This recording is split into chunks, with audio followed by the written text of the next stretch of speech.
So we have some general shape of the hair, and now it's time to start to separate it in and to make each of those shapes more hair looking. We might need to dynamesh with a smaller resolution, but let's see. So some kind of like a little detailization. Maybe yes, maybe let's dynamesh it a little smaller with a higher resolution. So this might work. And the main idea to make hair looking organic, the main idea is just to avoid the artificial feeling of the hair. So the problem with the human brain is that we are born to make to change the world, and to changing the world in some kind of like artificial way. So basically, artificial means that the human made. And a human has this tendency to make everything parallel, perpendicular, and to make it, everything in rhythm. So we want to avoid any parallel lines like we have here. But for this moment, this is okay because we are still in this stage. This is fine. So this is clay buildup. So we use clay buildup with and without alt. So therefore, we have control over the positive and negative shapes. And sometimes, of course, we want to dynamesh it just to make sure that the geometry is not overbent. We have this like top shape, and then we have like a shape on the temples. So we already start separating them not only by the main shape, but also by the character. So the way how hair is moving, so we can already change the characters. As I said before, the shapes have to be created in some order. So we take the big shape, like the whole hair is like one shape. Then you split in big groups, like one on top, two in a temple, one in the back. Let's say like that. So it can be more. And then we go smaller and smaller. Those are already some kind of like smaller hair groups, establishing already directions. Little receding hairline. He has this older look, like 30 plus years look or something.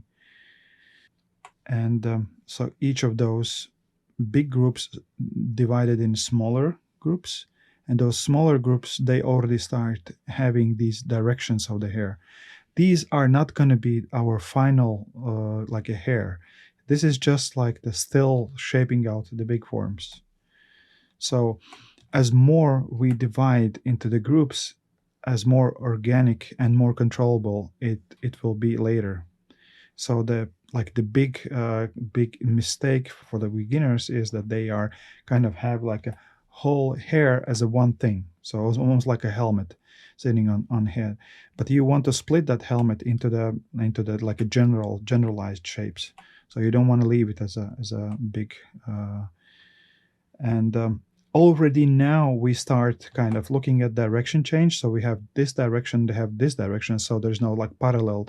Because if you turn off your brain, if you turn off your thinking, then this will become rhythmic by default.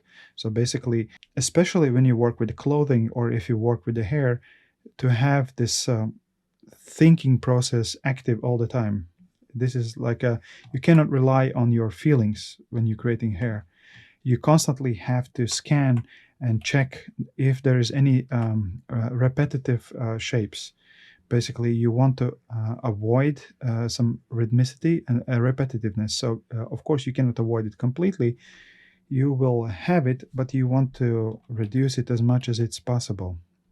So now we're establishing directions for the each group. So the big groups, smaller groups, and then in smaller groups, then in smaller. So we give basically we give directions to the hair. So let's say it comes from here, this comes from here. And of course, you don't want to make continuous, like one hair grow from one side and then grows another side. So you want to separate them somehow. And sometimes it's good to have some reference. And in Pinterest, if you look for the reference, you can of course look for a sculpted hair, which is kind of like good if you find good one.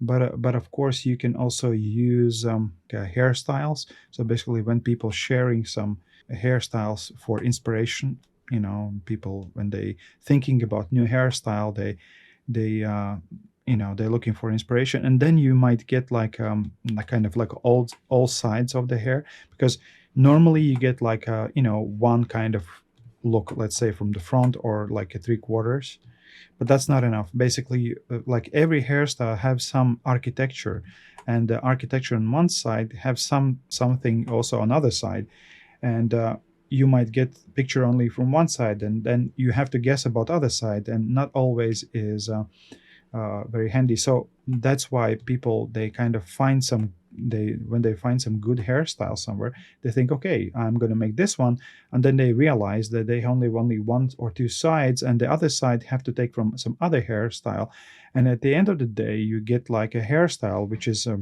mix of multiple hairstyles. So you fail to somehow make them looking as one. So yes, holding Alt, releasing Alt, basically give you this ability to give these directions. And again, if you feel that there is some repetition, break it somehow. Just try to make the repetition with the different strokes. So at the end, these brush strokes that we have here, they will disappear. We're not going to preserve them. The idea now is just to create directions. And based on those directions, we will make the, I don't know, what's the name, that when you have like a group of hair, and even if the person doesn't have group of hair, so you have to invent them. And the same basically laws that you have here, they also apply to the realistic hair. So basically, if you work with super realistic hair, when every single hair is separate, if there's procedural hair, then the same architectural principles work on those hair. So this is not just unique for the sculpted hair. So every time you work on hair, no matter what kind of style, what kind of technique, the same laws can be applied to every single. So now we establishing directions. So basically, that's the main goal. Let's say we have this one direction, then kind of ends up in this direction overlapping. Basically, the overlapping effect is very strong way how you create like the multiple layers of hair. So there is different depths, and overlapping is very powerful technique. So we have some holes here in the mesh. So we might need to use inflate tool just to close those holes. So we inflate and then dynamesh afterwards. That's the way how you close the, and then you basically you inflate, and then dynamesh, and then some other appear. Those are also might be fake holes if there is like a conflict with the mesh underneath. To basically check, is it like a real hole or fake, you just have to pull it away from the base, and then this is definitely obviously the real hole. So you inflate, and this is not a problem in this stage because you are still establishing the major forms. It might become a problem later when you have this smooth, very beautiful sculpt, and then all of a sudden there is a hole. So then you have to dynamesh, and it might be painful. But at this stage, this is not a big. And it seems like there is also some conflict here, so you want to get rid of those conflicts. So a conflict, I mean that the mesh behind is visible in front. So basically, there is two meshes crossing each other, and sometimes it's very hard to get rid of those, and sometimes it's very hard to notice those. And the best technique to notice is there any conflict is just to turn on this line fill, basically, and then you see, is there any conflict? Is this like this mesh have any conflicts or not? And you can also polygroups. You can polygroup based on faces and stuff, and then you see every polygroup is a different color. and then you see is there any conflict or not. But in this stage, as I mentioned, this is not a big problem. It seems like that there is some problem here. Yeah, it is. So we want to get rid of these problems. It means that there is not enough thickness, and because there is not enough thickness, it is conflicting. The other side, the back face, is conflicting, and if you're afraid, then sometimes back face mask is a very good tool. So you turn on back face mask. It is under the brush. There is auto masking, and then there is this back face mask. I put it on my customized interface.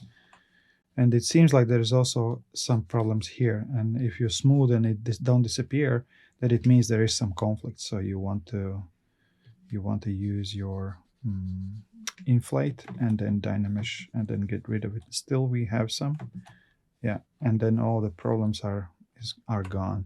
And maybe here, no, there is no problem. And what about here? No problem. What about here? No problem.